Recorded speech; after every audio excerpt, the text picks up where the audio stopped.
tumewapatia shilingi milioni 150 ya kujenga hostel. 150 million ya kujenga hostel ya hapa Njoro. Bora nyinyi vijana munihakikishie ya kwamba na wazazi ya kwamba tukijenga hostel hapa, vijana watakuja hapa kufundishwa mambo ya ufundi, mambo ya teknolojia, taaluma zile zingine zote, ndio tuwapange na mambo ya ajira tukienda mbele. Wazazi mnanihakikishia watoto watakuja? Watakuja? So mimi mtaona wiki chache zijazo. Hapa tuko na shamba mheshimiwa hapa ya kutosha. 5 acres inatosha. Wacha nitaweka kuweka hostel hapo ya kutosha watoto kama 600. Mkipitisha hapo na nyinyi mjenge kidogo kidogo huko pia. Kwani nyinyi hamtaki pesa? Si kama ukijenga ka hostel kidogo hapo tunakulipa 5,500 ya kila mwezi, si unaweka pesa kwa mfuko? Ama mko na pesa mingi? So mko tayari hata nyinyi mjenge? So mimi nitajenga 600 ya watoto 600, nyinyi mjenge ya watoto 100 ama 200, alafu tusaidiane. Hiyo ni jambo la pili.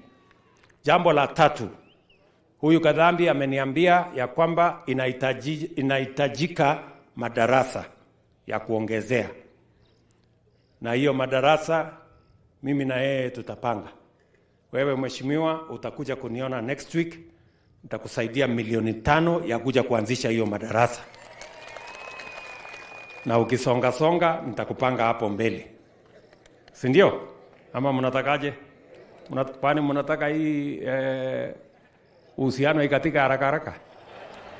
Si pole namna hiyo ndio tunasonga. Si ndio? So tutapangana na yeye. Mambo ya madarasa tumekubaliana. Mambo ya hostels tumekubaliana. Mambo ya computers tumekubaliana. Na nyinyi mko na sehemu yenu ya kufanya. Mimi nitatimiza sehemu yangu, nyinyi mfanye sehemu yenu. Tumeelewana watu wa Njoro? Jambo la pili.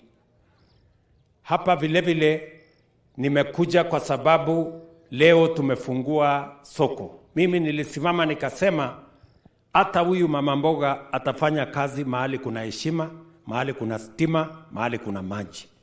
Hapa Nakuru tunajenga soko 20 mpya. Nimetoka Nakuru town kuanzisha soko 2. Tumeweka soko ingine hapa Kuresoi. Soko ya hapa Njoro ni ngapi mheshimiwa? 2. Wapi na wapi? Kihingo na Njoro tumeweka soko. Pale Kihingo na Njoro tumeweka soko. Tumeweka 50 ya Kihingo na tumeweka 50 ya Njoro. Na mimi nikirudi hapa mtaniambia mahali ingine tunaweza kuweka soko. Ndio tuhakikishe kwamba wale wote wanafanya biashara ya mashinani pia wako na mahali ya kujiinua. Tumeelewana? Vile mnataka wapi? Mauche. Na wapi? Na Mangu. Na wapi? Sasa nyinyi, kwani tutajenga soko kila mahali? Sasa mmesema mahali 10 hapa peke yake. Nyinyi sasa vile nitaona tukuje tufanye public participation ndio muamue, si ndio? Tutashirikiana hivyo. Mutaketi chini na mjumbe wenu ndio aniletee habari yale mahali mmekubaliana. Tumeelewana? Vile hapa Nakuru tuko na mpango yetu ya affordable housing. Nakuru County mpango yetu ni karibu nyumba 20,000. Mimi nitakuja kuanzisha, tumeanzisha tayari zile tunajenga, nitarudi hapa tena na tena mpaka tubadilishe hii Nakuru wakati tunabadilisha Kenya. Vile wale watoto wetu, najua tulisema kama serikali ya kwamba elimu ni ya muhimu. Na tunataka kuhakikisha ya kwamba hakuna mtoto wa Kenya anakosa masomo. kwa sababu masomo ndio inatupatia usawa. Mtoto wa tajiri na mtoto wa maskini wanakuwa sawa wakisoma. Ni kweli ama si kweli? Na ndio mwaka uliopita na huyo mwaka ingine tuliajiri walimu wa internship 56,000.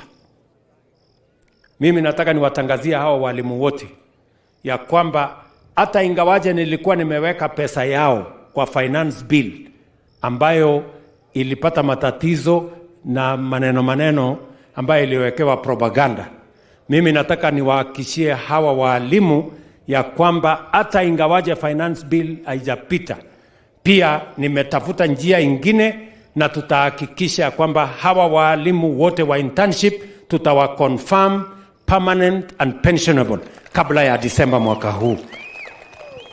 Tunaelewana jameni?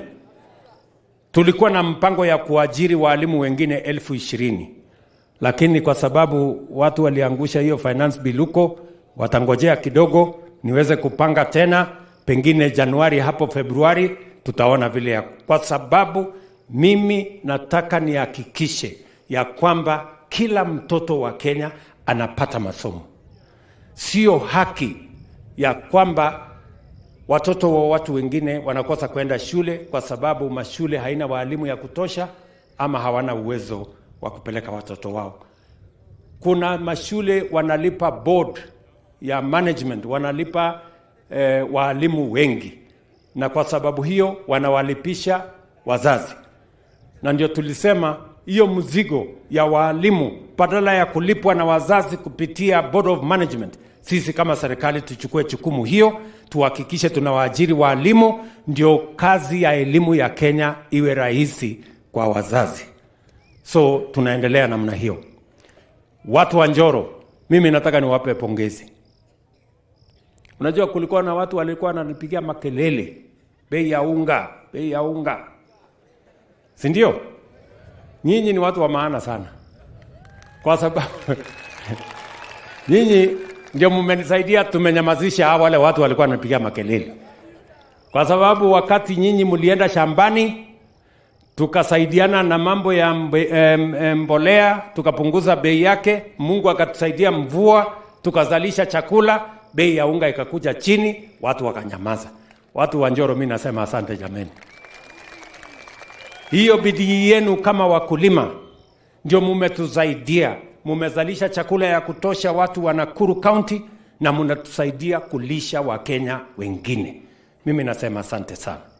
Na mimi nataka niwahakikishie hiyo program ya kuhakikisha ya kwamba bei ya mbolea iko mahali ambapo wakulima wanaweza kulipa ama wanaweza kununua.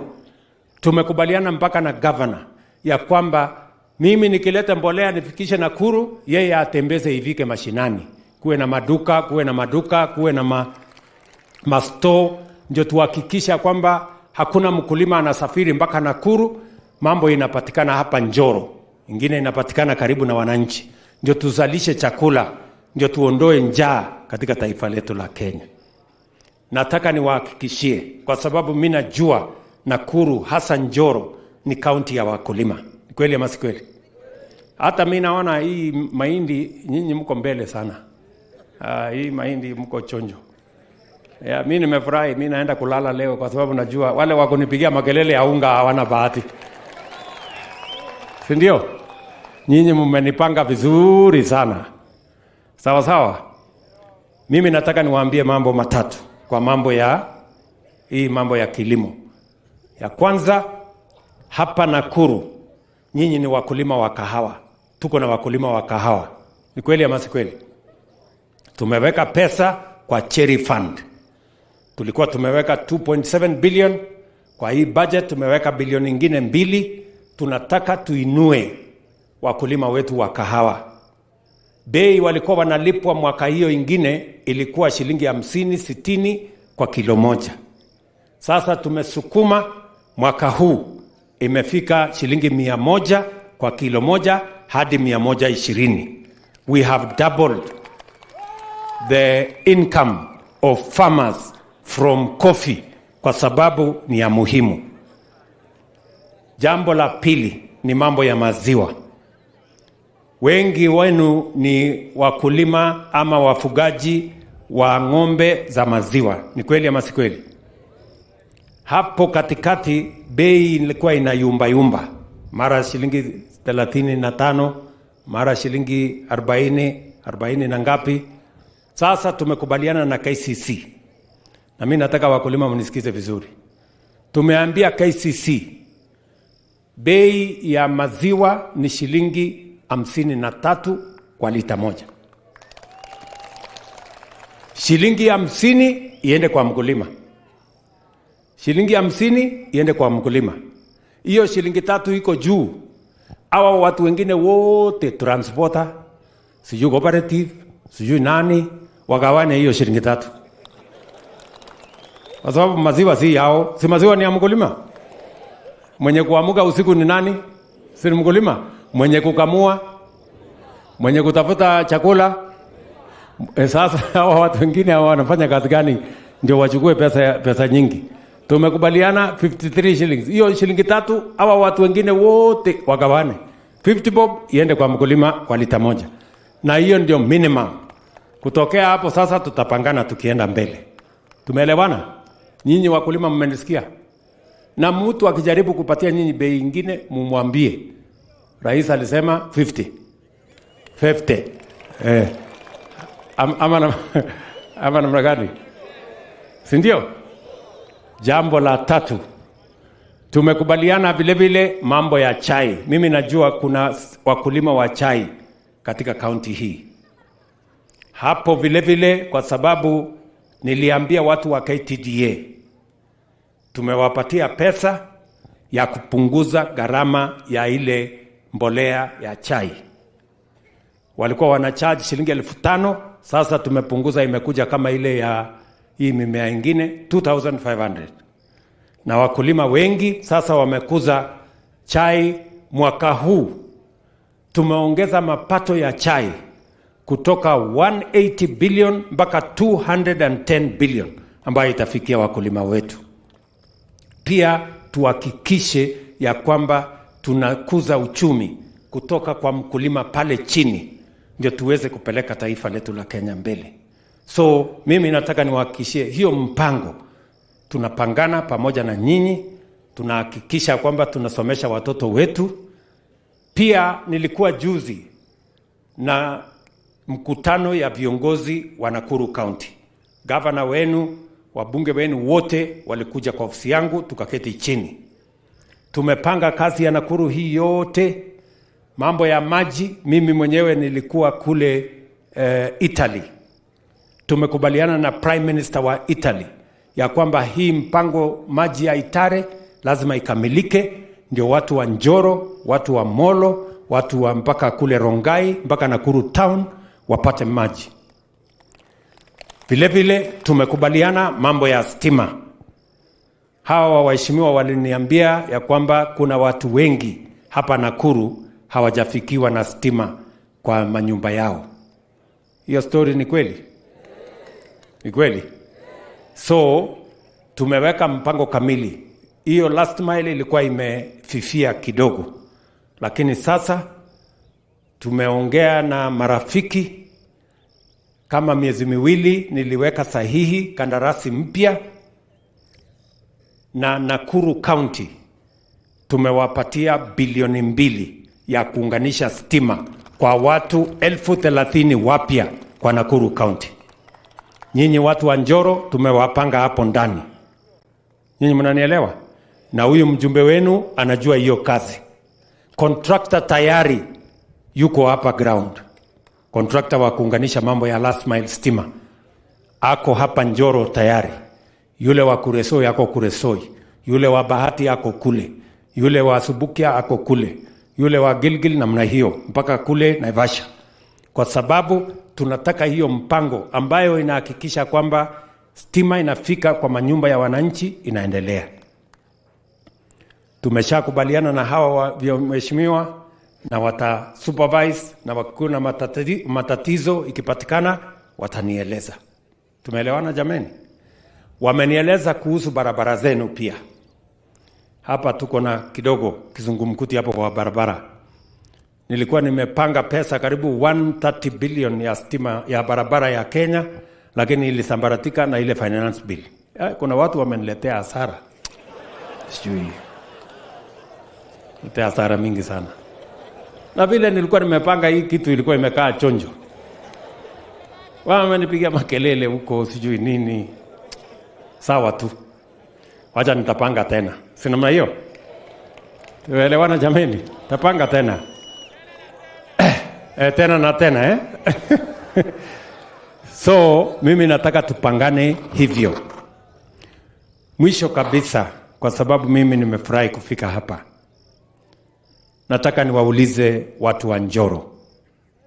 Mnajua tulikuja tukaomba kura zenu na tukawaambia tuko na mpango na Kenya itakuwa na amani. Kwa miaka miwili hata ile mambo ya kuiba na ng'ombe nini imepungua, imeenda chini. Kwa sababu tunataka mawazo yetu na nguvu zetu na mipango yetu iwe ni ya maendeleo, ya kujenga uchumi, tupunguze umaskini, tuzalishe ajira, watoto wetu hawa wapate elimu na tuende mbele kama taifa. Mimi nawauliza, nimekuwa leo Nakuru town. Watu wa Nakuru town wamesema hatutaki fujo, hatutaki vita, hatutaki kuharibu mali ya watu wengine, hatutaki kupoteza maisha ya watoto wetu kama wa Kenya. Sote tunataka amani. Na wamesema we want peace. Nyinyi watu wa Njoro mnasemaje? Watu wa Njoro mnasemaje? You want peace? Mutasema we want peace. Hebu nisikie sauti ya Njoro. Tena. Hiyo ndio tumesema katika taifa letu la Kenya. Hatutaki fujo. Hawa watoto wetu wa Kenya.